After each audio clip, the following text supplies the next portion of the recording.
Hey there, Papa's Posse. Don't forget about that QR code. Take you to my eBay, YouTube, and Instagram page.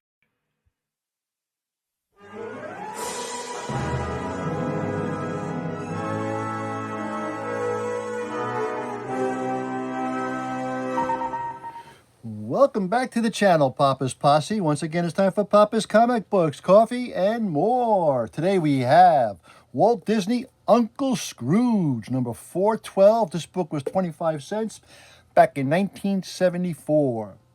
It's called Rug Riders in the Sky, or Rug Riders in the Sky, Rug Riders in the Sky.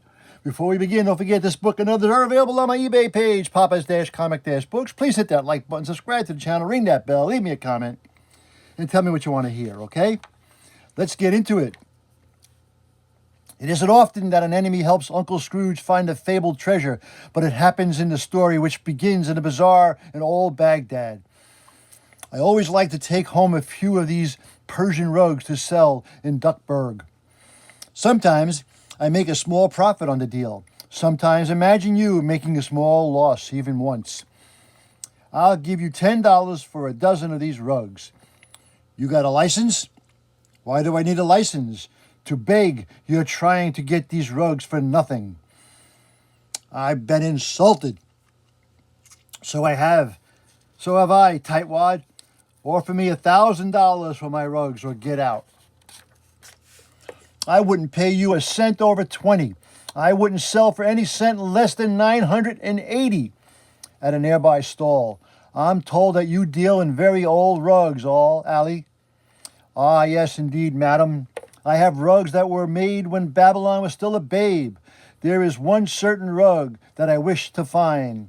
It has a wing design, like in the sketch. That would be very old Kermesian, madam. I believe I have one. Or that Kermanshah. Ah, yes, it was uncovered recently by an earthquake in an ancient ruined city. Thank somebody for the earthquakes. There's a silly legend that this winged rugs could fly. How amusing. That legend isn't silly. One of these rugs could fly, and this one is it. Sure enough, Senna, not strange mental threads in the weft. How lucky I read Riddle Rug while deciphering ancient scrolls in Persian sorcery. For a rug so rare and so old, I must charge $2,000. That's a fair price. I'll think about it a while. $2,000 is cheap for that rug. But Magica the spell will get it for nothing. My gimmick is to trick some rich tourist into buying the rug. Then I will borrow the rug from the tourist and rich old rubies around. And he'll $700, no less. $300, no more. Well, butter my bread with the gold and diamonds. $675, no less. $325, not a cent more. Waft away, little breeze. Take that paper to my old enemy, Scrooge McDuck. Wait. What's this? A note from somebody? It's some malarkey about a rug in a nearby stall being the original flying carpet. It might be. Why not have a look at it, Uncle Scrooge? Hey, the Junior Woodchuck's guidebook says the flying carpet had a wing design, like this one. The guidebook, maybe I should take a look. Wait, I'll sell you the dozen rugs for $500. My interest has just flown away, Sahib. Golly, the guidebook describes this rug exactly. It says these metal threads may have helped the rug defy gravity. Another customer wants the carpet. Mister, it'll cost you $4,000. $4,000? But a flying carpet? Man, think of that in a carnival. Is your uncle going to pass away? No, he is just going to pass away $4,000 for one of the silliest gambles in history. Boys, this costly rug had better fly, or that know-it-all guidebook is going to stew in its own applesauce. The guidebook is never wrong, Uncle Scrooge. It learned from ancient records that a rug of this description did fly. Let's get it into an open space and see what it can still do. Hi-yo, carpet, blast off. Get going, fly, abracadabra, take off. there must be some magic words that make it fly. The guidebook says no magic words were found in the records. Now, you tell me, now after I've spent $4,000. Hee hee, you'll see it fly, McDuck. Turn around and you'll see it already flown.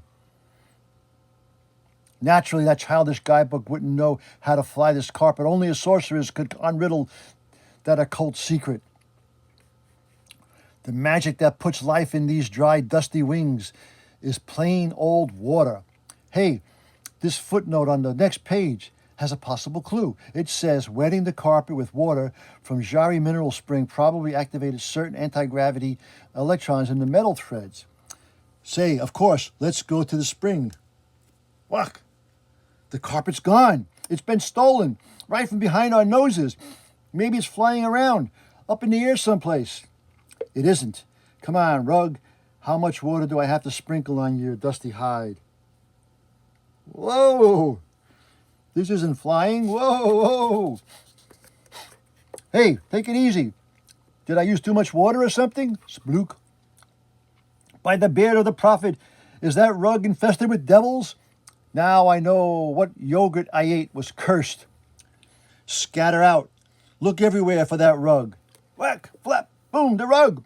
This wild and woolly carpet is going to have a bath to tame it down. Yes, a bath in Jari mineral spring. I believe your guidebook knows its carpets, lads. The rug is lighter already. Keep a grip on it or it might float away. No danger, lads. It's as obedient as a good auto. It ought to take us for a ride then, if you can find the starter key and steering wheel. Abracadabra, fee-fi-fo-fum, come on, carpet, flutter into the wild blue yonder. Maybe a little more mineral water sprinkled on its wings will start its engine. Well, I would look at that. The water starts the rug, but what steers it? Water steers it. Look, by sprinkling the right side, we lift the edge and the bank like a plane to the left. If we want to go higher, we probably sprinkle the leading edge. Right, but first we should have installed seat belts and they fall off and it catches them again. That was the way to make the carpet loop-de-loop. We live and learn just barely. Well, we've tested the rug in every kind of maneuver. We know how to fly it now. Fine. It can start repaying the $4,000. Only a mystery is why it always wants to fly east. Won't matter. I'm going to make it fly west. I'll fly it into Duckburg, lads, where I'll start earning money as a carnival ride. No, that shouldn't happen to this romantic carpet. No. Uncle Scrooge heads for the hotel to pick up their luggage. All you tourists need is a little imagination to see genius in flying carpets in these ancient streets. Oh, what happened, folks? Our imaginations just knocked our hats off. Boom. I'm sure old McDuck got that rug back somehow, and I'll find him somehow. Only I deserve that rug, for only I can ever know how to fly it. Zoom! Well, anyway, I'm sure I alone know why that carpet always wants to fly east. In the tales of the Arabian Nights, folks, the jinnists turned people into birds on the street. McDuck stopped at a hotel window. I'm going to fly up and take that carpet. For Pete's sake, didn't those yokels ever see a sorceress do tricks before? Gather up your bags, boys, and we'll blast off for home. Hee. Whack, look, Uncle Scrooge the sorceress. Magica del Spell. What's she doing here? She's trying to take my flying carpet. What do you mean trying to take it? I am taking it. And I'm letting it fly east like it wants to go, which you would never have the sense to do. Hee. Taxi. Drive east, driver, as east as you can go. McDuck and his wily nephews must have discovered the special kind of water that makes this carpet fly. They'll be snooping along this way soon. I'll hide to see if I can latch on to their magic secret. We didn't get far in that taxi till he ran out of roads. But we're in luck. Look, there's the carpet ahead. Oh boy, my precious ruggy buggy. Did that wacky witch give you a bad time? Cool it, Uncle Scrooge. Let's squirt this rag with mineral water and blast out of here. Mineral water, eh? So that's all I need to know. The sorceress. Look out. Give me that water can. I will, Magica, after we see that this rug wants to fly east. I wish you wonderful luck, McDuck, for when you come back, I'll be waiting to take whatever you find. The carpet flies to the bleak ruin of the eastern mountains. Of all the crazy rides, this rug was only going home for, or something. It seems to be trying to burrow under these tumbled stones. I feel like burrowing too. I smell gold. There's also some other metal down here that attracts this rug like a magnet. There's certainly something we didn't expect. I smell lots of gold. And no wonder, we found a hoard that can be no less than the riches of Aladdin. Good guess, Uncle Scrooge. The JW Guidebook says Aladdin may very well have been a real person. Facts and fancies got sort of mixed up in ancient times. The rug seems to like that to earn with the big, fat jewels. Swell. We'll take it and come back another day for the rest. Ooh, look at that. Magic incense and a fun catalog. Ooh, what can you do with incense magic? T.T. Power, Kenner, and Dusty the doll from Kenner. Ooh, look at all these. Baby alive. She talks, she smokes, she does everything. Let's have a party. And then there's Snoopy. Aha, caught with you kids, Snoopy again. Steve Scout and Bob Scout. Wow. Duke the dog. And ultra chrome gleaming high gloss racing cars. Traction. Look at all this. Classy crashers. Ram. Smash up derby. Holy camoles. Wow. Who is this? Whatever it is, they got a cassette and a spirograph. Holy camoles. And the whole family loves Snoopy with a pencil sharpener. And Kenner sweepstakes. There's so much stuff here. I can't see where McDuck went, but I know he'll be flying out of those mountains soon with a treasure like from the Arabian Nights. And to be keeping up with the Arabian Nights atmosphere, I'll await him in the form of a bird of that era, the terrible, dreadful rock. Good night. What's this diving on us? A jet liner with feathers? It's a rock. Slide, slip, do a twist. Make it miss us. Curses. They sashay that rug like a leaf in the wind. I'll get him anyway. I can sashay too. Pour on, full speed ahead. Faster, faster. This is awful. Only one thing can save us. The rock must run out of wind before we run out of water. Splat. Sticks and stones can't break my bones, for I'm a creature of a sorcery. The rock is unraveling the rug. That'll stop you. I don't care about the rug. I want the treasure. I'll cut the thread with my Junior Woodchuck's pocket knife. Whack, something magnetic in the jar jerked the knife from my hand. It's a powerful lodestone. I'll unload it on the rock's stony head. Whack, I'm doomed. Yeek, screech, that stone was the ancient curse of the Persia. It sorcerized me. I'll be jiggered. That stone must shoot some kind of anti-sorcery beams. A lot of good that does us now. Somebody forgot to cut the raveling thread, chunk. Well, the flying carpet of old Baghdad is no more, but Uncle Scrooge comes out of this weird adventure richer by several jewels and several lumps of gold. Not to mention several lumps of other kinds. Fifi Snarl, I'll teach you to steal my flying carpet and my treasure. I don't know what that witch is screeching about, and I'm sure not sticking around to find out. Why? Because here's Margie gets free gifts for the whole family. Wow. Uncle Scrooge and getting that healthy, wealthy feeling. Good morning, Mr. McDuck. I have great news. Oh, 10 of the test oil wells you were drilling turned into gushers, 1,000 barrels a minute each. So what else is new? Your mining engineers discovered a mountain of iron ore, so pure it can be smelted directly to steel. The scientists at your oceanography lab have perfected a cheap way to convert seawater to fresh that will make you billions. Your gold and diamond mines show 1,000% increase in production over last year. And finally, the local branch of the Mint is building a conveyor belt directly to your money bin for your convenience, huh? I don't understand it. Ordinarily, I'd be turning handsprings for joy and all that fantastically good news. I don't seem to get any fun out of collecting money anymore. I must be sick. I'll go to see a doctor. I can't find a thing wrong with Mr. McDuck. You are perfect health. Some doctor couldn't find anything wrong. Said I was bored. I've got notion to not to pay him. I'll visit my money bin. Maybe that'll lift my spirits. It's no use. I don't even get a kick out of wading barefoot through my money anymore. There's old number one, the first dime I've ever earned. Just to touch it has always brought me good luck. I'll never forget when I got it. As a shine boy, my first customer was a ditch digger. It took me a half hour to chip the mud off of his boots. But when I pressed that dime into my sweaty little palm, I was the happiest young duck in the world. Oh, if I could only recapture that wonderful feeling again, I'd be happiest duck in the world. Say, I wonder, why not? I still have my old shoe shining kit.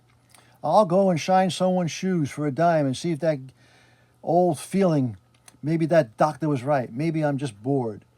Shine 'em up, only a dime. Hey, isn't that Scrooge McDuck? It sure is. Drat, I should have disguised myself. Whatever happened, McDuck? Somebody empty your money bin? Maybe he's paying off an election bet. Here, shine 'em up. It isn't every day I get my shoes shined by a billionaire. Hold on. You should be ashamed of yourself, you greedy, grasping old man. Huh? Imagine trying to take business away from that poor little boy. Yeah, boo. Beat it, you old cheapskate. Wait, I've got a customer for him. You want to shine shoes, don't you? Well, shine his. Winnie. Well, I earned my dime, but somehow I didn't quite get the thrill I thought I would. Could it be that money doesn't mean anything to me anymore because I've got so much of it? Of course, even more horrible is the thought of losing it. What to do? Hi, Uncle Scrooge. Oh, hello, boys. What brings you out? Thought you'd be counting your billions as they roll in. I was, but I got bored. Look, Uncle Scrooge, you're practically standing on $1. So I am. Aren't you going to pick it up? Why bother? It's all yours. Boy, this isn't like you. Ordinarily, you'd have grabbed it up with the speed of light. Wow, a whole $1. Such enthusiasm. You'd think it was 1,000. Gee, gosh, golly. What would you do if you found 1,000 of them? All yours. Turn cartwheels, dance and sing for joy. Tra-la-la. There, it's yours. Just pretend you found it. Huh, what's the catch? None. All I ask is one small favor. Uh-oh. That figures. What do we have to do? Just hang around my office for a few days and act enthusiastic every time I get news that I've made more money. Easy. That would be fun. Great news, Mr. McDuck. Your Canadian gold mines have turned out nuggets weighing 100 pounds each. Get busy, boys. Whoop it up. Holla. Show glee. Fantastic. Whoopee. Somehow, all this fails to stir my blood. In the least, this isn't the answer. Hooray! All right, you can stop. It didn't do anything for me. Boy, you are in bad shape. What you need is a new challenge, an incentive to make money. What do you mean? Well, suppose you didn't have all your money and had to make it all over again. What do you expect me to do? Give it all away? Yep, to us. What? Are you out of your skulls? Nope. What I mean is we're guarding of your money bin.